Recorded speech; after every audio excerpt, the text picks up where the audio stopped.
Ở cuối tập 134, sau khi đại chiến và cứu Vân Hy thoát khỏi chiến trường, Thạch Hạo đã liền dẫn nàng chạy thoát khỏi nơi này. Thời gian trôi qua, hai người rốt cuộc cũng tới một hoa mạc rộng lớn trên chiến trường huyết sắc. Tuy nhiên, đang đi trên đường, bầu trời bỗng nổi lên dị tượng, một màu đỏ đã bao trùm nơi đây. Hướng ánh mắt về phía trước, Thạch Hạo cùng Vân Hy nhìn thấy trên bầu trời một tên thiếu niên trẻ tuổi đang ngồi trên một chiếc ghế vương hầu xuất hiện để ngạo nghễ. Thì ra, đây chính là Chiến Thiên Ca, chiến vương của Chiến đế tộc. Nhìn hai người Thạch Hạo, thanh âm hắn ta vang lên nói: "Bắt hai người này lại cho ta." Dứt lời, từ nơi hắn ta ngồi, một luồng huyết sắc lập tức lan tràn. Ở phía sau lưng, đám người của chiến tộc đã liền đi ra và phóng về phía Vân Hy cùng Thạch Hạo.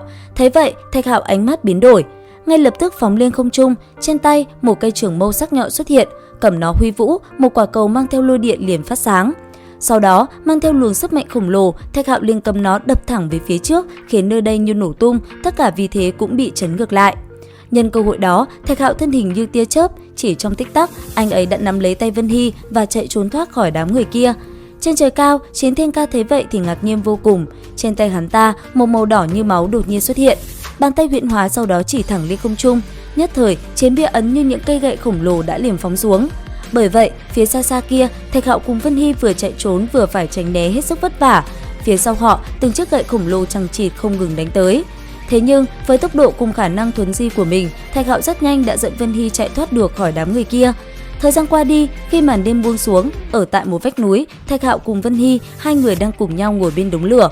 Chứng kiến tên thiếu niên tên Ma Hy trước mắt, trong đầu Vân Hy cứ có một cảm giác quen thuộc. Nàng nghĩ trong đầu, chẳng lẽ mình đã nhầm rồi sao? Còn Thạch Hạo thấy cô gái trước mắt như vậy, anh ấy giật mình, dường như Vân Hy đã sắp đoán được thân phận của mình, rất có thể trong lúc vô tình đã để lộ thân phận. Nghĩ tới đây, Thạch Hạo hốt hoảng tới nỗi rơi cả cây củi trên tay. Bởi vậy, anh ấy phải lập tức tìm cách đánh lạc hướng. Cứ thế, hai người ngồi nói chuyện cùng nhau, mặc cho màn đêm đã qua đi. Đến khi bình minh ló dạng, hai người đã tách ra, mỗi người ngồi một chỗ. Nhìn Vân Hy trước mắt, Thạch Hạo chỉ biết im lặng mà thôi. Anh ấy không muốn nữ nhân trước mắt mình gặp phải nguy hiểm. Thế nhưng, đang trong lúc Thạch Hạo cùng Vân Hy đang đắm chìm trong những cảm xúc, thì đột nhiên ở phía xa, thân ảnh của Chiến Thiên Ca xuất hiện. Sau đó, thanh âm hắn ta vang lên nói: "Các ngươi chạy không thoát đâu." Nghe vậy, Thạch Hạo cùng Vân Hy giật mình nhìn về phía trước. Thấy đối thủ trước mắt, Thạch Hạo cùng tên kia đã liền xảy ra một cuộc võ mồm đầy gay cấn. Hiển nhiên, Thạch Hạo cũng chẳng hề sợ hãi. Bởi vậy, sau một hồi võ mồm, trên tay Thạch Hạo, chế mâu đã liền xuất hiện, sau đó phóng người lên lao thẳng về phía trước. Thấy vậy, Chiến Thiên Ca khẽ động, một tầng đất đá đã liền phóng xuống. Chứng kiến công kích lao tới, Thạch Hạo nhanh chóng tránh né. Lấy thân thể như tia chớp, dựa vào những tảng đá đang đánh xuống người mình, anh ấy rất nhanh đã tiếp cận được với đối thủ. Cuối cùng, chém rời đất đá, Thạch Hạo liền cầm chế mâu cùng Chiến Thiên Ca giao thủ. Giữa không trung, hai người không ngừng va chạm. Sau đó, cả hai lại một lần nữa tách ra, lấy thân thể mình làm trung tâm, trên tay Chiến Thiên Ca, một quả cầu khổng lồ cũng liền phát sáng. Khi ánh đỏ bao phủ toàn bộ cơ thể, hắn ta vô cùng dứt khoát, ném thẳng quả cầu đó về phía Thạch Hạo, khiến nơi đây như nổ tung, đất đá bị cắt rời. Sau đó, từ dưới những vết nứt, những sợi dây khổng lồ đã liền chui lên, bao trùm toàn bộ cơ thể Thạch Hạo cùng Vân Hy ở bên trong. Lúc này, nơi đây đã biến thành một màu đỏ rực, chỉ trong tích tắc, theo bàn tay hắn ta huy vũ, những sợi dây khổng lồ đã liền đánh tới Vân Hy cùng Thạch Hạo. Thấy vậy, nhanh chóng nắm tay Vân Hy, Thạch Hạo liền bay lên tránh né. Thế nhưng, khi những sợi dây kia đánh xuống mặt đất, dư chấn đã liền bạo phát, nhất thời nó liền chấm bay Vân Hy ra xa khỏi Thạch Hạo. Thấy vậy, cánh tay Thạch Hạo cố níu lấy nữ nhân kia. Thế nhưng đáng tiếc, cái tên Chiến Thiên Ca kia đã ngay lập tức điều khiển những sợi dây kia xuyên qua trái tim Thạch Hạo.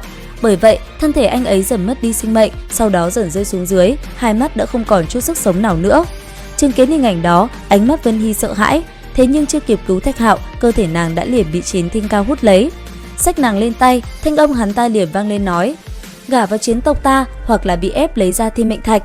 Đừng mơ, ta thà bỏ mạng cũng tuyệt đối không chịu nhục. Xem ra ngươi chán sống."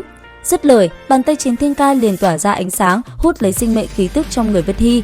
Ở phía dưới, động thiên của Thạch Hạo bỗng nhiên phát sáng, sau đó bàn tay khẽ cử động, thu lại chế mâu trong tay. Thạch Hạo như một vị ma vương tái thế, cầm theo chế mâu đập mạnh xuống mặt đất quát: "Thả cô ấy ra!"